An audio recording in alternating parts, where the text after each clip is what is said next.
ከዚህ በኋላ ትዳር አልፈልግም። ድብቁ የጃኖ ባንድ አርቲስቶች የፍቅር ታሪክ ወጣ። ጃኖ ባንድን ያፈረሰው የአርቲስቶቹ ድብቅ ፍቅር። በፍቅር ከመጎዳቷ የተነሳ መቼም አላገባም ያለችው እንስት ድምፃዊት ምን ቢያጋጥማት ነው? በየኮንሰርቱ ሴቶች የሚያለቅሱበት ዘፈን ከራሷ የፍቅር ታሪክ ተነስታ የሰራችው አርቲስት ሔዋን ገብረወልድና ሁለት ወንድ ዘፋኞችን ያጣላችበት የፍቅር ታሪኳ እጃችን ገብቷል። ታደምጡታላችሁ። እናንተ ብቻ እንደተለመደው ላይክና ሰብስክራይብ የሚሉ ነጭና ቀይ ቀለሞችን መታ እያደረጋችሁ አብራችሁን ጥቂት ዝለቁማ። ምን ይጠቅማል? አንተን ላተርፍ ብዬ ሔዋን ስታቀነቅነው የራሷን ታሪክ ከመጫወት በቀር የብዙ ሴት ህመም ለመቀስቀስ ወይም አይዟችሁ ለማለት እንዳላቀነቀነችው ይነገራል። የሔዋንን ህመም የተጋሯት እልፍ መሆናቸው ግን በየኮንሰርቱ ከሚታየው የተመልካች ምላሽ መረዳት አይከብድም። ራሴን ሆኜ መኖር ጊዜው ጃኖ ባንድ በዝና ጫፍ ላይ የደረሰበት ወቅት ነበረ። ሲወጡም አንድ ላይ ሲገቡም አንድ ላይ የተባለላቸው የጃኖ ባንድ አባላት አዲስ አበባ ውስጥ በሄዱበት ሁሉ አንድ ላይ የሚታዩበት ጊዜ ነበረ። ከሁሉም ሁሉ ሔዋን ገብረወልድ፣ ዲበኩሉና ኃይሉ አመርጋ መለያየት የከበዳቸው ጊዜ ነበረ። ሃይስኩል ሲማር ለወደዳት ሴት የፍቅር ደብዳቤ ልኮ በተማሪዎች ፊት አንብባ ካሳቀችበት በኋላ ሴትን ለመቅረብ የሚፈራው እንዲሁም ቢወድ እንኳን ፍቅሩን ለመንገር ድፍረት የሌለው ድምፃዊው ኃይሉ አመርጋ አብረው የምትሰራው አርቲስት ሔዋን ልቡ ላይ ከገባች ብትቆይም ከቀድሞ ፍርሃቱ የተነሳ በዝምታ ፍቅሩን ሳይገልጽ ደግሞም በድርጊቱ እየታወቀበት በባንዱ አባላትም ስሙ እየተነሳ በሔዋን ጉዳይ ቃል ሳይወጣ ፍቅሩን በልቡ ይዞ ወራቶች ነጎዱ። ያኔው ጃኖ የወጣቶች ባንድ ነውና እርስ በርስ መፈቃቀር የሚጠበቅ ነገር ነው። አይነግባው አርቲስት ሔዋን ገብረወልድ ከኃይሉ አመርጋ ልብ ውስጥ ብቻ ሳይሆን ዲበኩሉ ልብ ውስጥም ገብታ ነበረ። ዲበኩሉ በልቡ ያቆጠቆጠውን አፍላ ፍቅር እንደ ኃይሉ በዝምታ ብቻ አልቀበረውም። በድፍረት ጠየቃት። የሴትነት ወጉ ነውና መግደርደር፣ ላስብበት፣ ሰው ምን ይለናል እያለች ደጅ አስጠንታ በኋላም የዲበኩሉን የፍቅር ጥያቄ ተቀበለችው። የባንዱ አባላትን ትችት ፈርተው ፍቅራቸውን በድብቅ ያደረጉት ዲበኩሉና ሔዋን ከጓደኞቻቸው ጋር ሲሆኑ ጓደኛሞች ብቻ እንደሆኑ እያስመሰሉ ለብቻቸው ሲሆኑ ደግሞ ፍቅራቸውን እየኮመኮሙ በፍቅር ከነፉ። በዚህ መሃል የሁለቱም የቅርብ ሰው ኃይሉ አፋውጥቼ ባልነግራትም አንድ ቀን በድርጊቴ እንደምወዳት ታውቅ ይሆናል በሚል ከሔዋን ስር የማይጠፋ ፍቅሩን በሁኔታዎች ለመግለጥ ዳር የሚል አፍቃሪ ሆነ። ታዲያ ይሄ ለሁለቱ ተፋቃሪዎች ለሔዋንና ዲበ ያልተመቸ ጉዳይ ነበረ። ከሙዚቃ ስራ ውጪ የሚተርፋቸውን ጊዜ ለፍቅራቸው ለማዋል ሲጥሩ ኃይሉ ከስራቸው መገኘቱ መፍትሄ የሚያስፈልገው ችግር ነበረ። በወቅቱ ጥንዶቹ የኃይሉ መገኘት ከጓደኝነት የመነጨ ነበር የመሰላቸው እንጂ ሔዋንን ከመውደድ የመጣ እንደሆነ አላስተዋሉም ነበር። አንድ ቀን ቀለል ባለ መልኩ ዲበና ሔዋን ፍቅር ውስጥ እንደሆኑና እስካሁን በሚስጥር የያዙትም ገና መሬት ያልረገጠ ጉዳይ ነው በማለት ለቡድኑ አባላት ይፋ እንዳላወጡት ለኃይሉ ነገሩት። ዛሬ ነገ ፍቅሬን ገልጬላት እገላገላለሁ እያለ ጊዜ ለሚጠብቀው አፍቃሪ ይሄን ዜና መስማት የሞት ሞት ነው። ኃይሉ ከዛን ቀን በኋላ ጸባዩ እየተለወጠና ቁጠኛ እየሆነ እንደመጣ ከዲበም ጋር በትንሽ በትልቁ የሚጣላ ሆኖ እንደነበር ሰምተናል።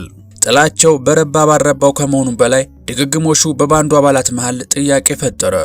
የባንዱ አባላት ብቻ በተረዱለት የኃይሉ አፍቃሪነት ላይ ዲበ ከኋላ መጥቶ ሔዋንን የራሱ ማድረጉ የነገሩ መነሻ እንደሆነ ባይጠፋቸውም በሽምግልና አስታርቀው ለኃይሉ የተለያዩ ሴቶችን እንዲተዋወቅ እድል ይፈጥሩለት ጀመር። ኃይሉ ገና በአፍላነቱ ልቡ የተሰበረ ከመሆኑ ጋር በተያያዘ የሔዋን ጉዳይ ሲጨመርበት በእንቅርት ላይ ጆሮ ደግፍ እንዲሉ ከፍቅር ሕይወት ሸሸ። እንደውም በቅርቡ በሰጠው ቃለ መጠይቅ ምን ይቆጫል ሲባል ሳላገባ መዘግየቴ ማለቱ ይታወሳል። የነዲበ ፍቅር አጀማመሩ ግልጽ ሳይሆን ድንገት በጋ መሃል እንደሚጥል ዝናብ ይፋ ወጥቶ በደመና እንደተሸፈነች ፀሐይ እየጠለቀ ነበር።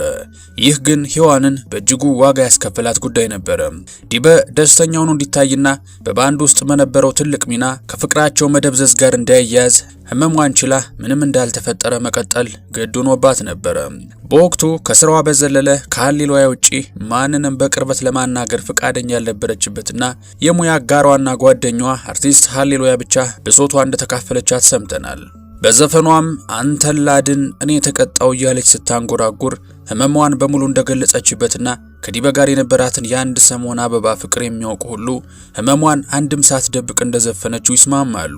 በነገራችን ላይ ዲበ ኩሉ ከሔዋን በፊት ከነበረችው ፍቅረኛው የአንድ ወንድ ልጅ አባት የሆነ ሲሆን ሔዋን ደግሞ በሱ ከደረሰባት ህመም ለመዳን ረጅም ጊዜ እንደፈጀባት ይነገራል።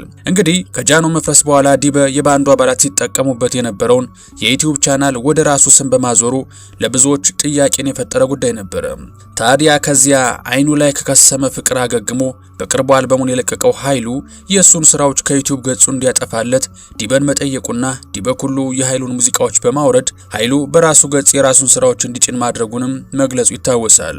ሌላው ከቅርብ ጊዜ ወዲህ የሔዋንን ስም ከጨለማው ዓለም አምልኮ ጋር በተገናኘ ስሟ እንደሚነሳ ይታወቃል። ይህም በአለባበሷና በዚህ ወጥመድ ከወደቁ ሰዎች ጋር ቪዲዮ ማጋራቷ እንዲሁም በምትለቃቸው ፎቶዎች ብሎም የሙዚቃ ክሊፖች መነሻነት እንደሆነም ይነገራል። በቅርቡ ሰይፉ ሾው ላይ ስለ ጉዳዩ ብትጠየቅም ለማንም መልስ መስጠት አልፈልግም፣ ስራዬን መስራት ነው የምፈልገው ስትል ጉዳዩን በአጭር ዘግተዋለች። ከባንዱ አባላት ሚኪ ጃኖ በትዳርም በሙዚቃ ህይወቱ እንደተሳካለት ይነገራል።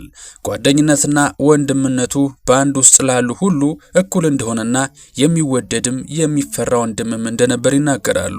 ሁሉም የጃኖ ባንድ ዘፋኞች አልበማቸውን ሲሰሩ በስራቸው ላይ መሳተፉም ለዚሁ ምስክር ነው። ጃኖ ባንድ ከፈረሰ በኋላ አራቱም አቀንቃኞች በየግላቸው አልበማቸውን የሰሩ ሲሆን ከሁሉም የዘገየው ኃይሉ አመርጋም ከሰሞኑ አልበሙን ለአድማጮቹ መልቀቁ ይታወሳል። በጃኖ ባንድ በነበረበት ጊዜ እሱና ሌሎች ድምፃውያን ገንዘብ አለመያዛቸው በጃኖ ባንድም ከታዋቂነት የዘለለ ለኑሯቸው ጠብ የሚል ነገር እንዳላካበቱ ይነገራል። ከዚህ ጋር በተገናኘ ከባንዱ መፍረስ በኋላ አልበማቸውን በመስራት ሂደት ውስጥ እንደተቸገሩ ይነገራል። ኃይሉ ከኢትዮፒካ ሊንክ ጋር ባደረገው ቆይታ አልበሙን በሚሰራበት ወቅት ክለብም ጎን ለጎን ይሰራ እንደነበርና በከፍተኛ ድካም ውስጥ እንዳለፈ ገልጿል። ሌላኛዋ የባንዱ አቀንቃኝ ሃሌሉያ ባለትዳርና የልጅ እናት መሆኗ እናም በባህሪዋ ረጋ ያለች እንደሆነች የሚነገርላት ሃሌሉያም መድረክ ላይ እንዳስቴር አወቀ ራሷን አታውቅም እስክትባል ድረስ መድረኩ ብቻ ስሜቷ የሆነው ሃሌሉያ ተክለ ጻዲቅ የአፍሪማን ሽልማት በምርጥ ሴት አርቲስት ዘርፍ ማሸነፏ የሚዘነጋ ጉዳይ አይደለም። ሃሌሉያ ከባንዱ መፍረስ በኋላ እናትነት እንዲሁም አድካሚውን የአልበም ስራ እኩል ለማስኬድ ሞክራለች። ከባንዱ መፍረስ በኋላ በነጠላ ዜማ ያላየናትና በአድናቂዎቿ ዘንድ አረ ጠፋች የሚል መነጋገር የነበረች መሆኗም አይዘነጋም። በአልበም ስራዋም ብዙዎቹ የተደነቁበት ሁኔታ ተፈጥሮ ነበር። በጃኖ ባንድ አነስ ያለ መድረክ ጊዜ ስለሚሰጣት ይህን ያህል ችሎታ እንዳላት አልታወቀም ነበር የሚሉ ሀሳቦችንም ሰምተናል። ከሃሌሉያ በተቃራኒ ሔዋን የተለያዩ ነጠላ ዜማዎችን ከመስራቷን ባለፈ እንደ ዮሃና ካሉ አቀንቃኞች ጋርም አብራ ለመስራት በቅታለች። በቅርቡ ከምስራቅ አፍሪካ አርቲስቶች ጋር አብራ መስራት የጀመረች ሲሆን ከዚሁ ጋር በተገናኘ ሔዋን በቅርቡ ከሚዲያ ሰዎች ጋር ከበድ ያለ ሰጣ ገባ ውስጥ መግባቷም የሚዘነጋ አይደለም። ሰይፉም በሾው ላይ ጋብዞ በባዕድ አምልኮ ስሟ መነሳቱና የምትሰጠው ምላሽ ካለ ብሎ ለጠየቃት ጥያቄ በቁጣና ስሜታዊነት በገዛው መልኩ እኔ ስራዬ ላይ ነው ትኩረቴ፣ ለማንም ምላሽ አልሰጥም ማለቷ አይረሳም። በወቅቱ በቃላት ደረጃ መልስ ባትሰጥም ከፍተኛ ብስጭት ግን ፊቷ ላይ ይስተዋልባት ነበር። በአሁኑ ሰዓት ሁሉም የባንዱ አባላት ጃኖ ውስጥ ከነበሩበት የተሻለ የገንዘብ አቅም የኖራቸው ሲሆን በትዳርና ቤተሰብ በመመስረት በኩል ግን ከሚኪና ከሃሌሉያ ሌላ ምኞታቸውን እንዳላገኙ እርስ በርስም ከመዋደድ ከፍ ያለ ደረጃ እንዳልደረሱ ይነገራል። የምንወዳችሁ የኢትዮ ቱርዝ ቤተሰቦች ለዛሬ አንድ ሰሞን ከፍተኛ ዝናና ተወዳጅነትን አግኝቶ የነበረው ጃኖ ባንድና ተወዳጆቹ የባንዱ አቀንቃኞችን የተደበቀ የፍቅር ታሪክ ወደ እናንተ አደረስን። አርቲስቶች ምን በሉ፣ ምን ጠጡ፣ ምን ለበሱ፣ የት ደረሱ የሚለው ሁሉ መነጋገሪያ በሆነበት በዚህ ጊዜ ባወጋናችሁ የአርቲስቶቹ የቆየ ፍቅር ታሪክ ወቸው ጉድ እንዳላችሁ አልፎም በፍቅር ውስጥ መዘግየት የሚያስከፍለውን መስዋዕትነት እንደተረዳችሁ ተስፋ እናደርጋለን። ከዚህ የተለየ ሀሳብና አስተያየት እንዲሁም ስሜት ካላችሁ ሀሳብ መስጫው ላይ እንደተለመደው በጨዋነትና በነጻነት ብታሰፍሩልን ይደርሰናል። በቀጣይ በተሻለ ቪዲዮ እስከምንገናኝ ሰላማችሁ ብዝት ይበልልኝ። ቸር ቆዩልኝ።